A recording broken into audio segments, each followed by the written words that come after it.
Halo pemirsa, dimanapun Anda berada, apa kabar? Senang sekali kami menjumpai Anda dalam program Jaban Nusra Sepekan dari TVRI Bali. Dari Pulau Dewata, Jaban Nusra kali ini akan mengatakan informasi yang menarik, inovatif, dan inspiratif dari Pulau Jawa, Bali, dan Nusa Tenggara. Di antaranya inovasi mengubah sampah plastik menjadi bahan bakar, inovasi petani milenial, tradisi budaya, serta beragam objek pariwisata yang sayang jika Anda lewatkan.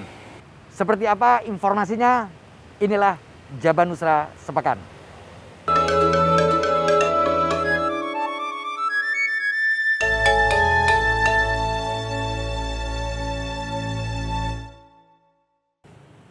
Informasi pertama dari Nusa Tenggara Barat. Usaha jajanan tradisional opak-opak yang terbuat dari ubi kayu di Kabupaten Lombok Barat kini semakin menggeliat. Usaha rumahan ini semakin menjanjikan keuntungannya. Berikut informasi selengkapnya.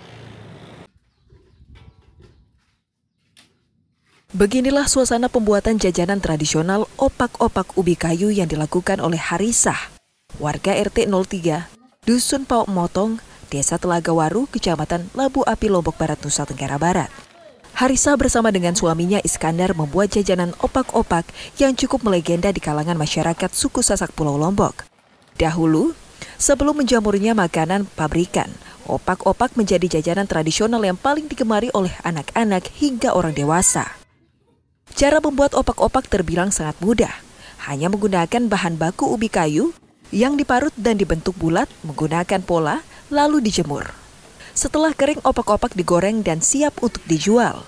Harisah, ibu dua anak ini mengaku perintis usaha jajanan tradisional opak-opak bersama dengan suaminya sejak 7 tahun silam, bermodalkan keberanian dan tekad yang kuat. Dari kerja kerasnya menjadi modal utama dalam melakoni usahanya guna memenuhi kebutuhan sehari-hari dan ditabung. Diakuinya usaha membuat opak-opak tidak terpengaruh oleh bencana non-alam seperti pandemi COVID-19 dan kenaikan harga BBM. Karena bahan baku opak-opak hanya ubi kayu yang harganya murah dan mudah untuk didapat. Dengan usaha kami ini, Jajar Tuja, kami bisa menghidupi kebutuhan kami. Seperti untuk anak-anak sekolah, makan, dan ada sedikit tabungan untuk masa depan. Harisah optimis, usahanya ini tidak akan tergerus oleh perkembangan zaman yang semakin canggih. Ia akan terus berinovasi dengan membuat jajanan tradisional dari ubi kayu. Sahrul, TVRI Nusa Tenggara Barat melaporkan.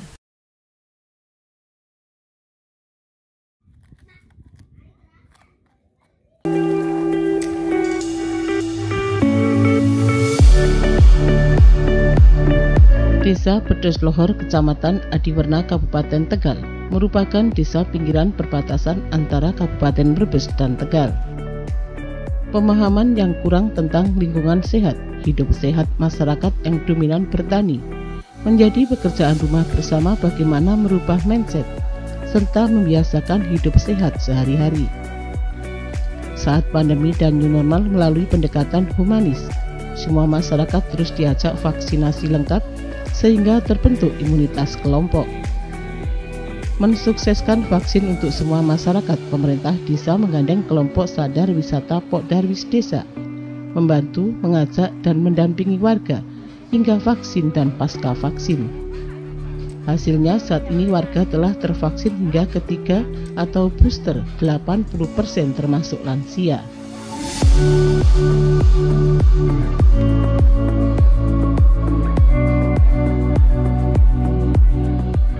Pok Darwis Durat Maji, Desa Pedes Lohor yang awalnya dibentuk untuk mengelola wisata bumi perkemahan, saat ini menjadi ujung tombak sosialisasi gerakan masyarakat hidup sehat atau Germas. Pemerintah desa akan memberikan berbagai pelatihan penguatan Pok Darwis Durat Maji agar kinerja sosial membangkitkan masyarakat sehat dan perekonomian bisa terwujud.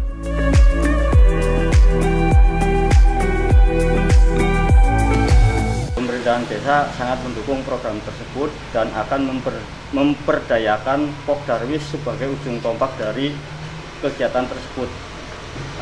Dari pemerintahan desa insya Allah akan memberikan anggaran untuk Pok Darwis agar bisa menjalankan program gerakan masyarakat sehat tersebut berjalan dengan baik dan lancar.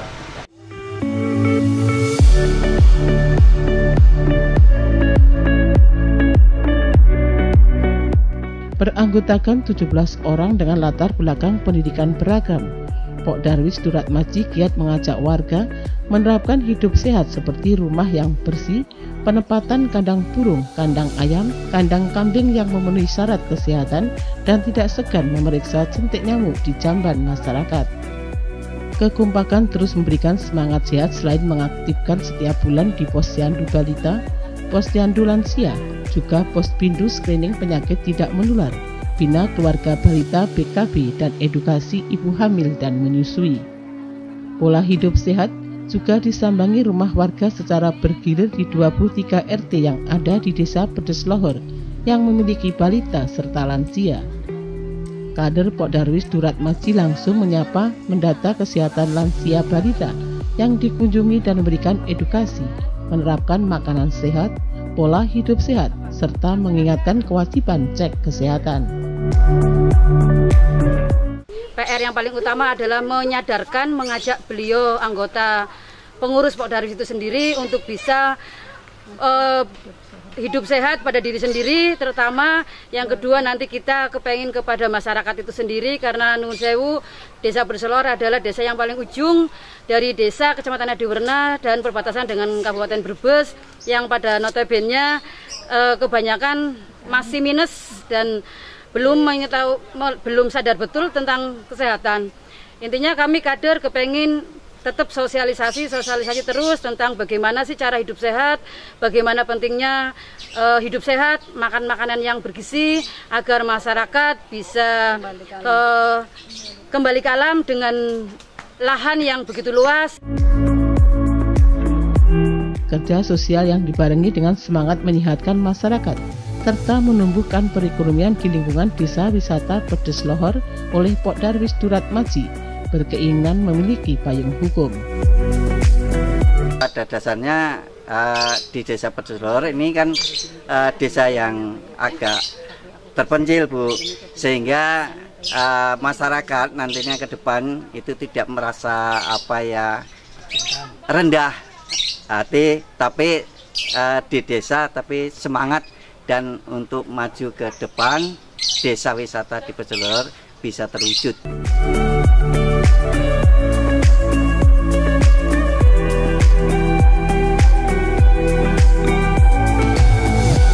Dengan kegiatan anjangsana rutin serta koordinasi baik dengan pemerintah desa serta RT, diharapkan masyarakat Desa Pedes Lohor sadar gerakan masyarakat hidup sehat Germas, sehingga meminimkan permasalahan kesehatan masyarakat, khususnya penyakit tidak menular seperti diabetes, darah tinggi, jantung, dan kolesterol. Selain itu juga menumbuh kembangkan kesadaran warga, pentingnya pembiasaan sehat di semua kegiatan sehari-hari.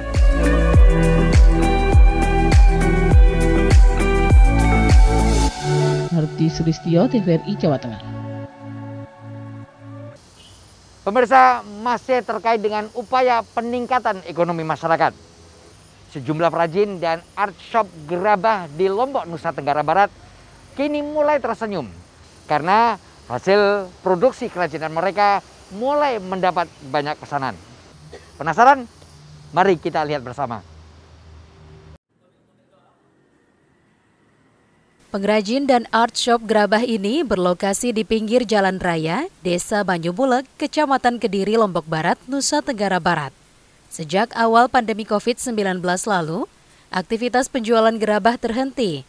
Namun, seiring waktu berjalan, penjualan kembali menggeliat, meskipun tidak seramai dulu dan juga belum dapat dipasarkan ke luar negeri. Salah seorang pengusaha gerabah, Rodi Hamzah, mengaku, usahanya kembali menggeliat sejak hadirnya kejuaraan dunia MotoGP di sirkuit Mandalika, Lombok Tengah. Banyak wisatawan domestik yang datang berkunjung ke Lombok. Tidak hanya itu, pesanan melalui online juga mulai berdatangan. Rodi menjual gerabah seperti pot bunga, wastafel dan furnitur lainnya mulai dari Rp5.000 hingga Rp800.000 per buah. Ia mampu mendapatkan keuntungan mulai dari Rp200.000 hingga Rp500.000 per hari. Kalau untuk penjualan, alhamdulillah ada aja sih masuk. Tapi biasanya warga lokal sekarang. Kalau yang dari luar daerah paling lewat online. Harapannya sih banyak sih Mas, sebenarnya harapannya untuk peningkatan ekonomi lah. Para pengrajin gerabah di Desa Banyumulek ini berharap perhelatan event internasional G20 maupun WSBK dan MotoGP mampu mengembalikan kejayaan ekonomi kreatif agar penjualan gerabah kembali normal. Sahrul, TVRI Nusa Tenggara Barat, melaporkan.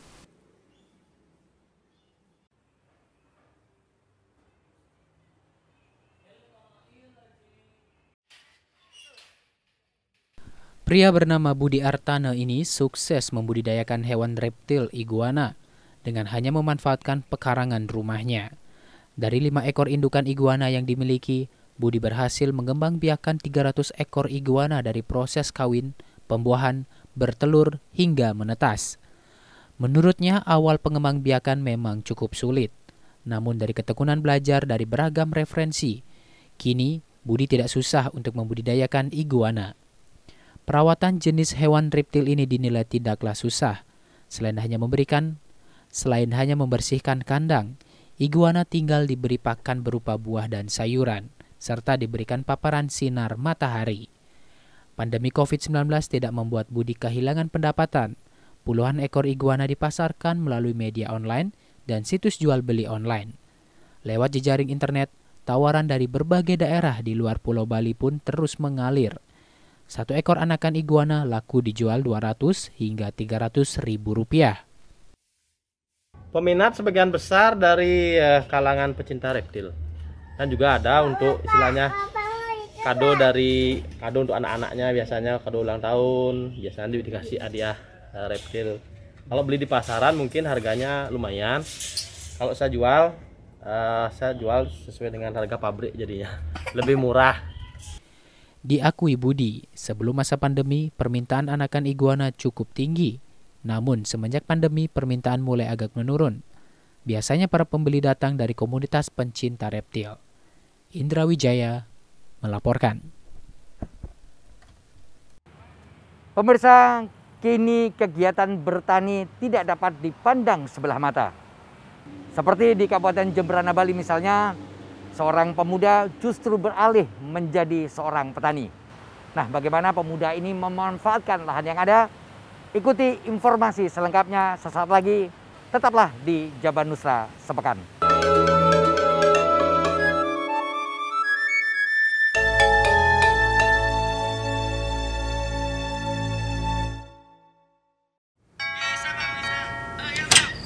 Pak Budi, masuk. Beneran lewat.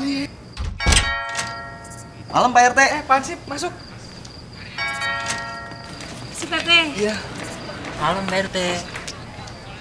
Pada mau nonton TV. Di rumah kenapa? Beda Pak RT. Di sini gambarnya bagus, suaranya jernih. Makanya pakai TV digital.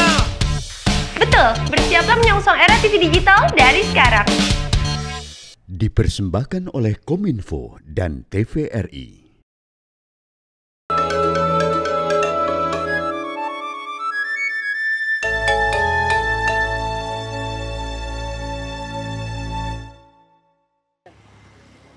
Masih bersama Jaban Nusra Sepekan. Pemirsa, memanfaatkan lahan tidak produktif menjadi lahan produktif merupakan salah satu terobosan dilakukan oleh salah seorang petani di Kabupaten Jembrana, Bali. Dan kali ini kami akan mengajak Anda untuk menyaksikan aktivitas warga Lembang 2, Desa Bojongsari, Kecamatan Bojong Soang, Kabupaten Bandung, Jawa Barat, yakni mengubah limbah sampah plastik menjadi 3 energi, yakni premium, solar, dan minyak tanah. Penasaran? Simak liputan selengkapnya. Bermodalkan keberanian dan tekad, salah satu petani modern, Komang Endro asal Desa Tegal Bandeng, Kecamatan Negara, menanam pepaya di lahan seluas 80 are. Dengan menanam pepaya di lahan kontrakannya ini, Komang Hendro kini meraup keuntungan yang cukup. Dipilihnya tanaman pepaya dikarenakan selain dapat panen lebih cepat, perawatannya juga sangat minim. Modal awal untuk menyewa lahan 10 juta per hektar per tahun dan bibit pepaya yang ditanam sebanyak 1.200 bibit dengan harga per bibit Rp3.000. Kemarin saya kamu kepingin nanam pepaya ya, lahan tidak punya. Terus lahan ini saya kontrak. Dulu awalnya lahan ini pohon-pohonan banyak. Saya tak babat, bakar, lalu saya tanamin pepaya. Saya kepingin nanam pepaya. Berapa luasnya, Pak? Ini luas lahan 80 are. Sementara petani milenial asal Medewi, Komang Suartike mengatakan, dalam meningkatkan perekonomian daerah, Kabupaten Jembrane harus juga membangkitkan sektor agrowisatanya dengan mengajak para petani untuk merubah pola pikir untuk menanam buah-buahan. Bagaimana kita ini sekarang selaku masyarakat Jembrana untuk mempunyai satu inovasi atau memotivasi untuk bisa mengembangkan segala macam tanaman buah yang nantinya kebutuhan buah ini sangat tinggi, baik itu tanaman pepaya, pisang kapendis, buah durian, avokat. Eksisnya petani pepaya meskipun dilanda masa pandemi COVID-19 dibuktikan masih tingginya permintaan buah di masyarakat. Ketut Cimi Mulyadi melaporkan. Sampah mungkin menjadi sesuatu hal yang tidak berharga. Namun di tangan warga Kampung Lembang 2, Desa Bojongsari, Kecamatan Bojongsoang, Kabupaten Bandung, Jawa Barat, sampah dimanfaatkan dan diolah menjadi bahan bakar minyak. Sampah-sampah rumah tangga yang sudah terkumpul dipisahkan terlebih dahulu antara sampah plastik dan sampah lainnya. Setelah itu, sampah rumah tangga selain sampah plastik dibakar dengan menggunakan mesin pembakar sampah atau insinerator yang sudah dimodifikasi. Sampah plastik jenis polyethylene dan polypropylen yang sudah dipisahkan dimasukkan ke lubang khusus pengkonversi yang ada di bagian atas pembakar sampah. Setelah beberapa menit, mesin yang tersambung dengan 3 selang besi sebagai media konversi tersebut nantinya akan memisahkan dan mengeluarkan 3 jenis bahan bakar, yakni premium, solar, dan minyak tanah yang dihasilkan dari sampah plastik. Dari 10 kg sampah plastik yang dibakar bisa menghasilkan 8 kg BBM. Inovasi ini menghabiskan biaya hingga 90 juta rupiah yang berasal dari pemerintah desa dan swadaya masyarakat. Bahwa ini satu potensi ketika yang lain ribut masalah kenaikan BBM, kenaikan itu, kita harus bisa mensiasati bagaimana di samping tadi hemat BBM, kita juga diusahakan bisa menghasilkan BBM yang berkelanjutan dari sampah atau dari tanaman nabati, dari yang banyaknya. Selain dapat menjadi bahan bakar, inovasi ini dapat menjadi salah satu cara untuk mengantisipasi permasalahan sampah. Dari Kabupaten Bandung, Rian Agustian, kontributor TVRI Jawa Barat, melaporkan.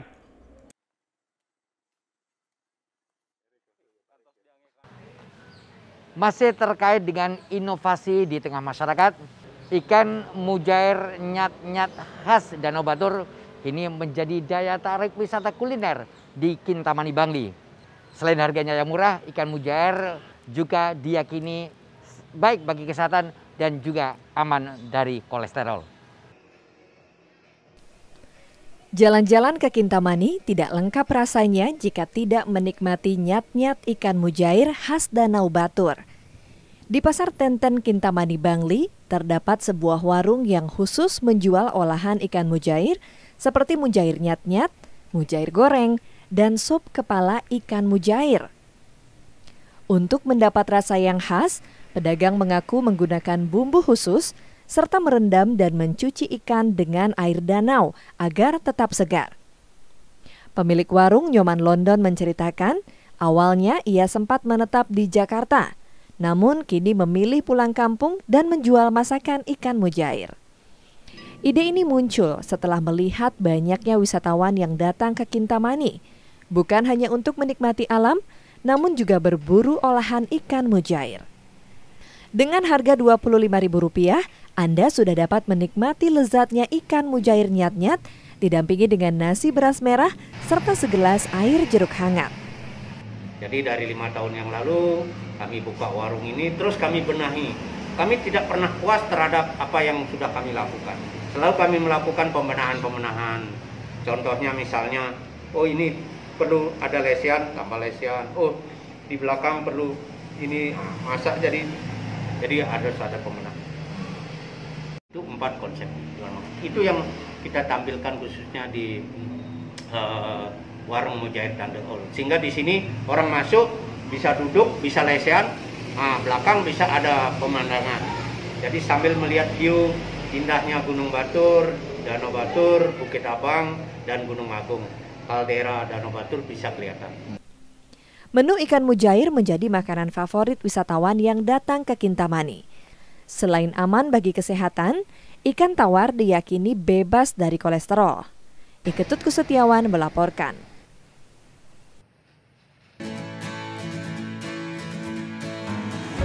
Desa Bulak, Kecamatan Rowosari, Kabupaten Kendal yang berpenduduk sekitar 4.500 jiwa, sebagian besar merupakan para petani.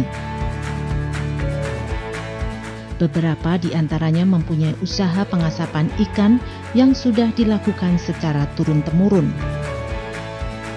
Industri kecil menengah IKM ikan asap di desa ini dilakukan secara tradisional dengan pemasaran hanya sekitar Kabupaten Kendal. Keterbatasan ini membuat IKM ikan asap kurang berkembang. Kita bekerja sama dengan Unisula.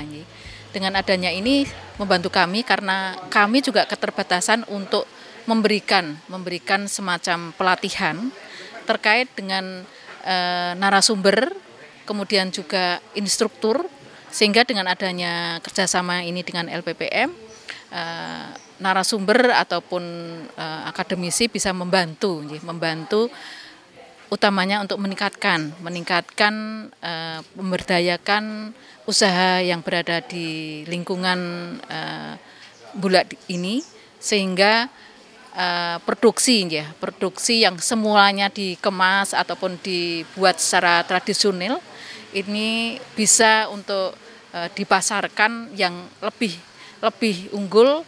Maksud kami bisa untuk lebih luas lagi, tidak hanya di lingkungan wilayah Kabupaten Kendal, juga bisa menembus mungkin supermarket di wilayah Semarang dan lainnya.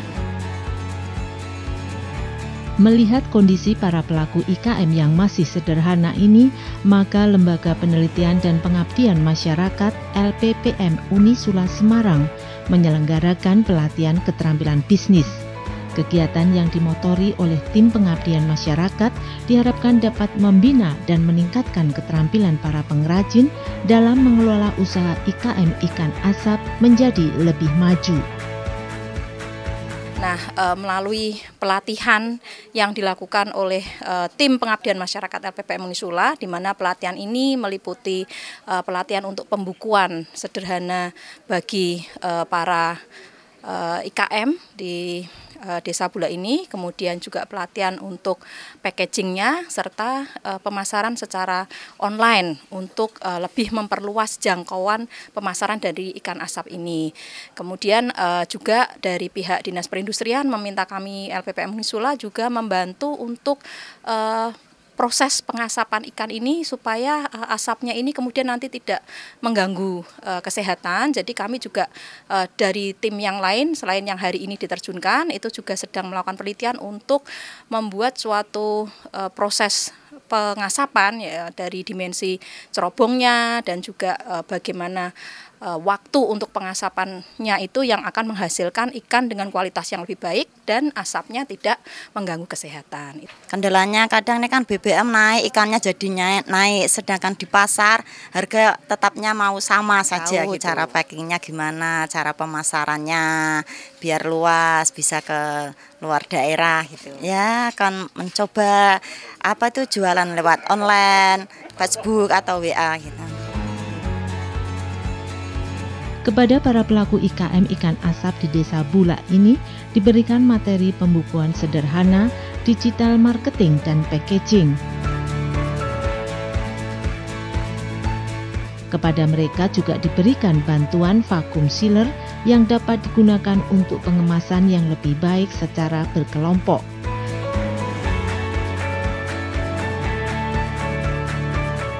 Kegiatan tidak hanya pelatihan, tetapi ke depan akan dilakukan monitoring dan evaluasi, sehingga dapat lebih meningkatkan nilai ekonomis hasil laut, khususnya ikan asap.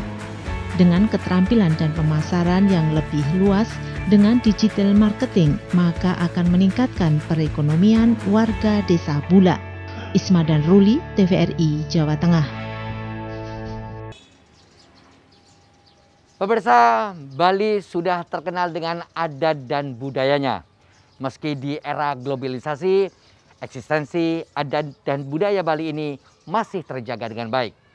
Salah satunya adalah salah satu tradisi dari Desa Pengotan Bangli, yakni tradisi nikah massal.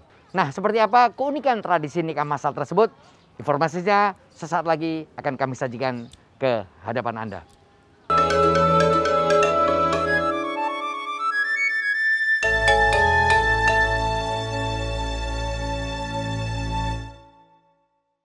Halo Sobat Digital, di daerahmu sudah ada sinyal TV digital belum? Ini cara mengetahui jangkauan siaran TV digital di daerah kamu.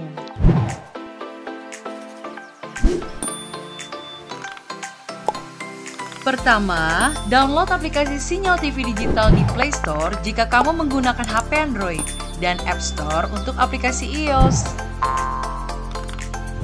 Kedua, pilih aplikasi Play Store atau App Store di smartphone kamu.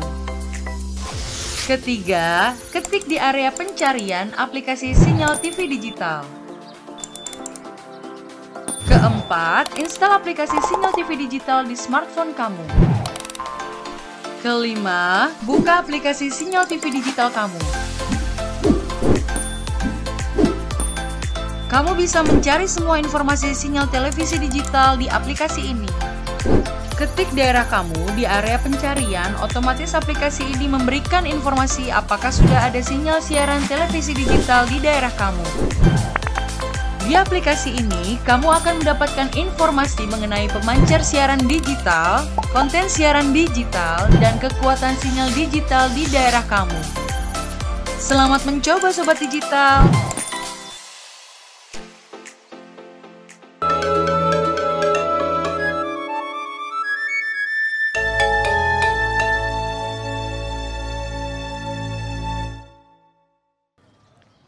Masih di Jaban Nusra Sepekan. Pemirsa, Bali sudah terkenal dengan keunikan dan adat budayanya. Meski di era globalisasi, eksistensi adat dan budaya Bali terjaga dengan baik, seperti salah satu tradisi di Desa Pengotan Bangli, yakni tradisi nikah massal. Seperti apa tradisi nikah massal ini? Mari kita saksikan bersama. Wisata pantai sungguh menyenangkan. Untuk Nusa Tenggara Timur selalu punya cerita. Pesona keindahan alam yang tersingkap perlahan menunjukkan pesonanya. Karena setiap daerah memiliki karakter alam yang berbeda, namun sempurna. Begitupun dengan Nusa Tenggara Timur. Sahabat, kali ini Ian dan tim liputan berkunjung ke wisata yang ada di Kabupaten Kupang. Tepatnya di Desa Buraen, Kecamatan Amarasi Selatan, di Provinsi Nusa Tenggara Timur. Karena wisata pantai teras ini merupakan salah satu destinasi wisata para wisatawan domestik. Nah, seperti itu. Jadi ini merupakan pantai lingkar selatan yang kalau mau dibilang dia pantainya view mirip dengan Kolbano. Ombaknya yang deras, berangin pula, kemudian bebatuan ini hampir memenuhi badan space pasir, jadi pasirnya tidak terlalu banyak. Nah, ini merupakan salah satu destinasi wisata terbaik buat masyarakat Kota Kupang dan sekitarnya. Dan untuk fasilitas sudah tersedia lopo-lopo, gazebo seperti itu, dan juga tempat santai. Patut untuk dikunjungi.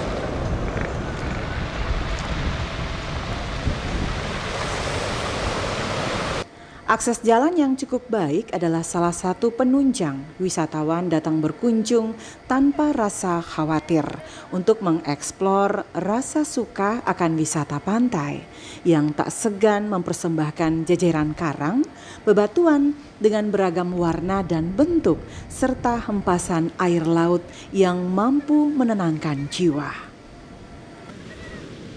Wisata ini terkhususnya Pantai Teres ya. Saya dengar dari beberapa tahun yang lalu, tapi hari ini baru saya pertama kali datang ke sini. Dan untuk mobilisasi untuk ke sini, jalannya cukup bagus. Untuk lokasinya dan juga pemandangannya ya cukup indah, tapi toiletnya yang tidak memadai, masih dikunci. Jadi kita tidak bisa menggunakan toilet tersebut. Fasilitas. Berkunjung di hari libur seperti saat ini adalah waktu yang tepat. Teman-teman dan saya meluangkan sedikit waktu bersantai, merasakan sensasi khas pantai. Menikmati irama pantai dengan teman-teman satu frekuensi adalah kebahagiaan tersendiri. Menapaki waktu dan mematikan rasa bosan itu yang utama. Suguhan pemandangan pantai yang indah dihiasi bebatuan nan cantik menyembul ke permukaan. Buih air laut yang ramah menepi di pinggiran pantai semakin memperindah frame wisata ini. Tak cukup diuntai dengan kata-kata, pemandangan lepas pantai tak terhalang apapun. Terik mentari yang maha dahsyat mampu menghitamkan kulit, serasa bukan apa-apa karena yang dipersembahkan alam teres mampu melupakan itu semua. Walau banyak pesan dari beberapa wisatawan yang berharap agar destinasi pantai yang indah ini ke depannya bisa lebih baik, yang akan menjadi spot wisata andalan di Kabupaten Kupang. Waktu pertama kali saya datang belum ada lopo-lopo seperti ini, dan belum ada juga aula dan kolam renang. Ketika kali yang kedua juga masih biasa-biasa, tapi yang saat ini saya datang, saya terkaget karena sudah ada lopo, sudah ada aula dan bahkan kolam renang. Cuman satu pesan saya untuk karena ini wilayah Kabupaten Kupang ya, bagaimana kabupaten harus bisa membenah tempat ini, dan terutama harus ada kamar mandi, WC yang baik sehingga para pengunjung yang datang juga bisa mendapatkan sesuatu dan kebersihan-kebersihan yang ada di sini. Kalau mau lihat ya, saya mau lihat karena saya sudah keliling, saya dari Bali dan lain sebagainya.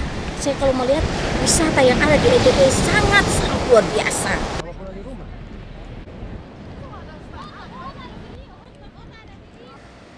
Jajaran gazebo dan beberapa fasilitas disiapkan untuk memberikan efek nyaman bagi pengunjung yang telah tersedia di bibir pantai teres walau belum maksimal.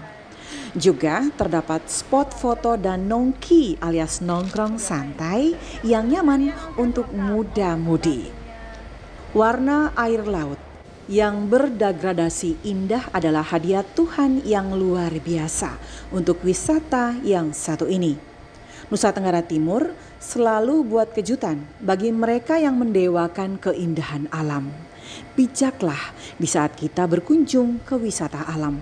Buanglah sampah pada tempatnya, serta jangan mengubah letak apapun yang ada di sekitar areal wisata, karena akan merusak pemandangan alami yang dimiliki pantai teres.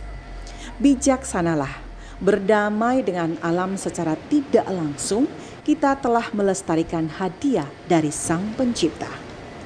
Oke sahabat pemirsa, akui keelokan alam Nusa Tenggara Timur yang kita miliki. Setiap sudut di Indonesia memang indah dan susah untuk ditandingi. Karakter alam yang dihadiahkan oleh sang pemilik alam raya adalah anugerah.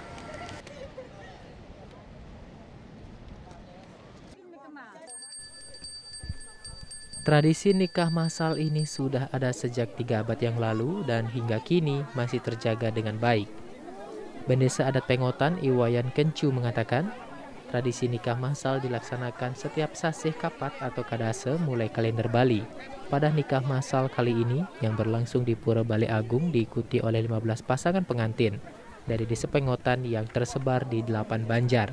Iwayan Kencu juga mengatakan, meski mengambil mempelai wanita dari Desa Pengotan, tetap harus melaksanakan upacara nikah massal. Sebab apabila tidak mengikuti upacara nikah massal, krama yang bersangkutan tidak diperbolehkan mengikuti persembahyangan saat upacara besar Puja Wali di Pura Bali Agung.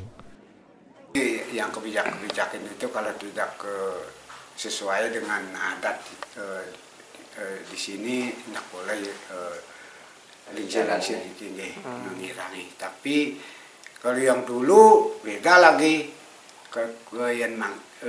seperti mungkin kan sudah ada kebijakannya tapi dulu setiap perkawinan tuh kawin 10 orang misalnya bawa batek 10 orang. Tapi sekarang sudah ada kebijakan 10 orang dirojong sama 10 orang satu. Setelah digelar prosesi nikah massal di Pura Bali Agung, para pengantin menjalani prosesi mebrata. Tidak diperkenankan melintasi jalan adat selama 3 hari ke depan. Termasuk tidak diperbolehkan bekerja. Mereka boleh keluar hanya di halaman rumah saja. Setelah 3 hari, barulah dari Purusa ke Perdana membawa tipat bantal sebagai tanda berakhirnya prosesi nikah massal dan selanjutnya pihak wanita ikut ke kediaman suami. Putu Ratna melaporkan.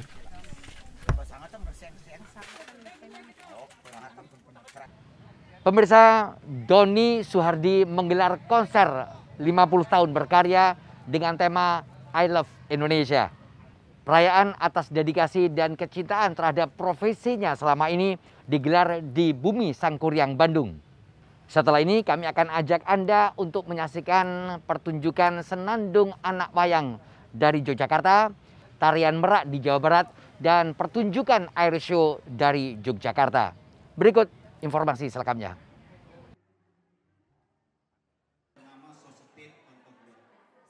Doni Nurhadi, artis multitalenta yang mengawali karirnya sebagai pramugara, menggelar konser 50 tahun yang bertema I Love Indonesia.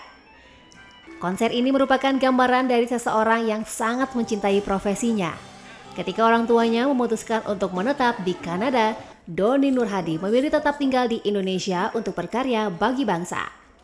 Pergelaran karya cipta Doni Nurhadi ini dikemas dalam acara Arisan Bumi Sangkuriang.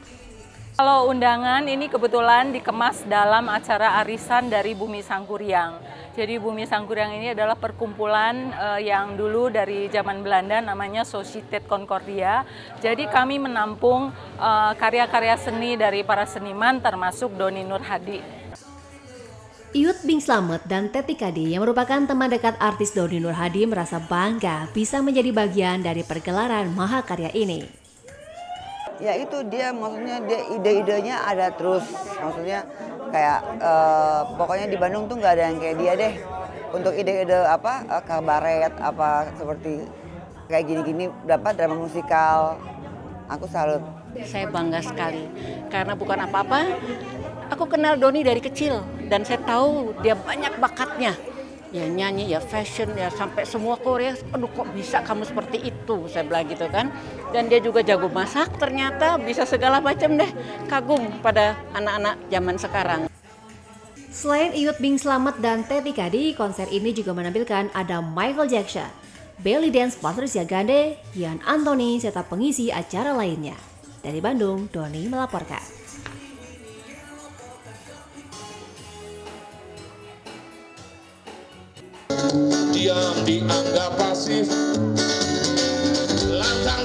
Konser senandung anak wayang dipanaskan penampilan musikus muda Iksan Scooter dan Heri Samsara dengan lagu penuh kritik dan realitas sosial di mini stage halaman luar Concert Hall Taman Budaya Yogyakarta.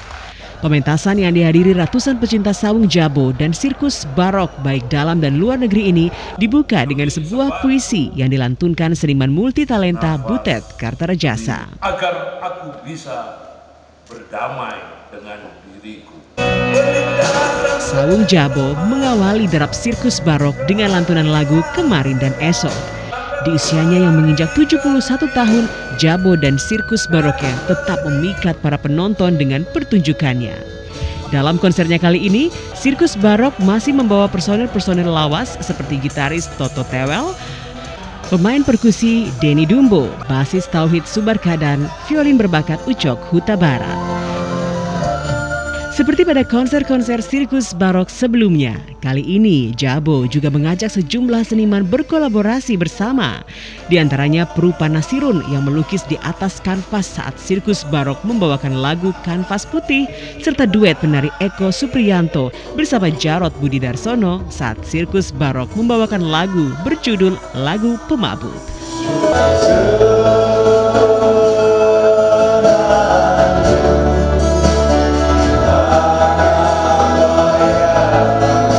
Selain melibatkan para seniman yang bersentuhan dengan Sirkus Barok, karya musikal yang ditampilkan merupakan karya terbaik Sawung Jabo yang didapat dari proses panjang sang maestro akan pengamatan, kontemplasi, perenungan, dan pemikirannya terhadap dinamika sosial, budaya, dan politik yang ada di masyarakat.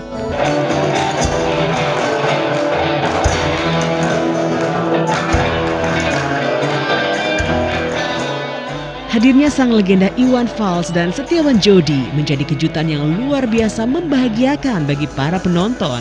Meski tidak mudah lagi, para punggawa supergrup musik Kantata Takwa ini masih mampu membuat suasana bergemuruh dengan lagu hitsnya seperti Bongkar, Bento, Hio, Kuda Lumping, dan Nyanyian Jiwa.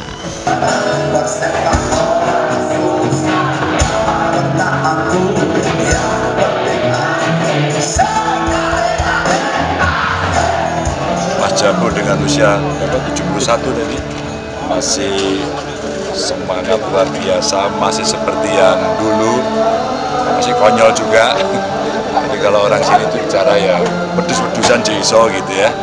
Dan dengan gaya tampilnya Sirkus Barok itu mengingatkan sekian puluh tahun yang lalu dia tampil. Saya kira semua sedang membangun solidaritasnya untuk memberikan semangat di antara kita untuk tetap tampil. Selalu keren saja. Saya adalah di payung Kantata Takwa, nyawanya, ekspresinya, adrenalinnya di musik kita ini, ya karakter Sirkus Barok.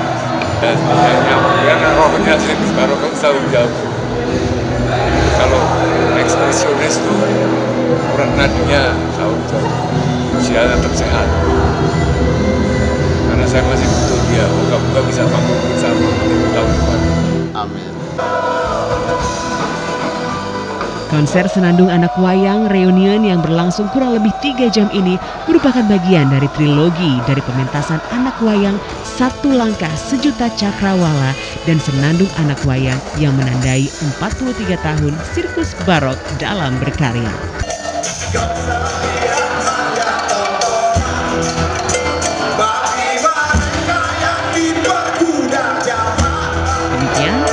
Novika dan Doni Rahmat, TVRI Yogyakarta melaporkan.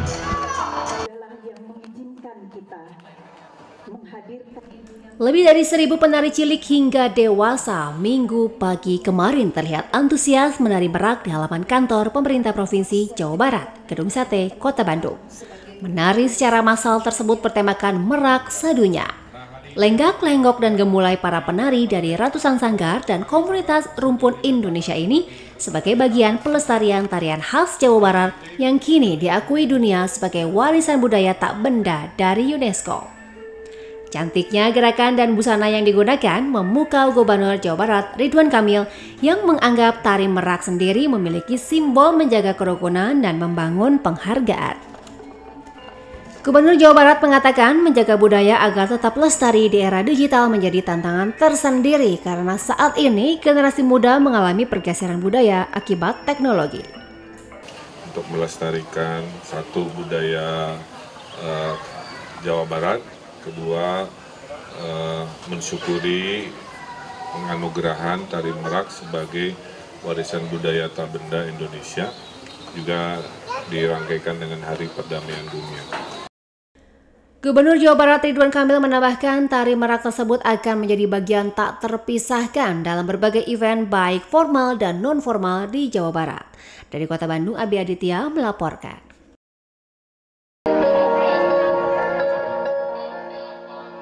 Di hari terakhir pelaksanaan Jogja Air Show, kawasan Pantai Depok Bantul ramai dipadati pengunjung, sehingga disambut rasa syukur para pelaku wisata di pantai ini. Warga masyarakat dan pengunjung yang berada di area landasan pacu Pantai Depok dihibur berbagai atraksi udara, mulai dari flypass banner dan diikuti pesawat fasi secara berurutan, hingga penampilan Grok Fly dan Jupiter Aerobatic Team dari TNI Angkatan Udara. Ramainya pengunjung wisatawan di tempat itu membawa dampak positif terhadap tingkat kunjungan wisata di Pantai Depok hingga 3 kali lipat dibanding hari Minggu biasa. Menurut salah seorang tokoh masyarakat dan pelaku wisata Pantai Depok, ramainya pengunjung di Pantai Depok membuat aktivitas wisata dan kegiatan ekonomi para pelaku wisata semakin menggeliat. Untuk dampak wisata di Pantai Depok, Jogja Air Show kan dimulai hari Jumat, Sabtu, dan Minggu. Untuk hari Jumatnya pengunjung masih biasa-biasa saja, Sabtu agak lumayan, kemudian puncaknya di hari Minggu ini sangat membludak sekali pengunjungnya yang ada di Pantai Depok ini. Kebanyakan makan di warung dan memberi oleh-oleh. Ada ikan crispy, ada ikan goreng, peyek, dan lain-lain. Lebih lanjut disampaikan dengan adanya kegiatan seperti Jogja Air Show tersebut, dampaknya secara positif telah dirasakan para pelaku wisata di Pantai Depok, sehingga diharapkan kegiatan seperti itu bisa digelar secara rutin. Kegiatan Jogja Air Show 2022 sendiri digelar di 4 tempat terpisah, yakni di Terminal B Bandara Adi Sucipto Yogyakarta, Bukit Paralayang Sriten Gunung Kidul, Pantai Parangkusumo, dan landasan pacu Pantai Depok sebagai pusat kegiatan. Demikian dari Bantul, Margo Laras melaporkan. Pemirsa, demikian informasi menarik dari berbagai daerah se-Jabar Nusra. Informasi dari Yogyakarta mengakhiri Jabar Nusra sepekan edisi kali ini. Semoga bermanfaat dan kita akan bertemu lagi di lain kesempatan. Tetap saksikan TVRI, media pemersatu bangsa.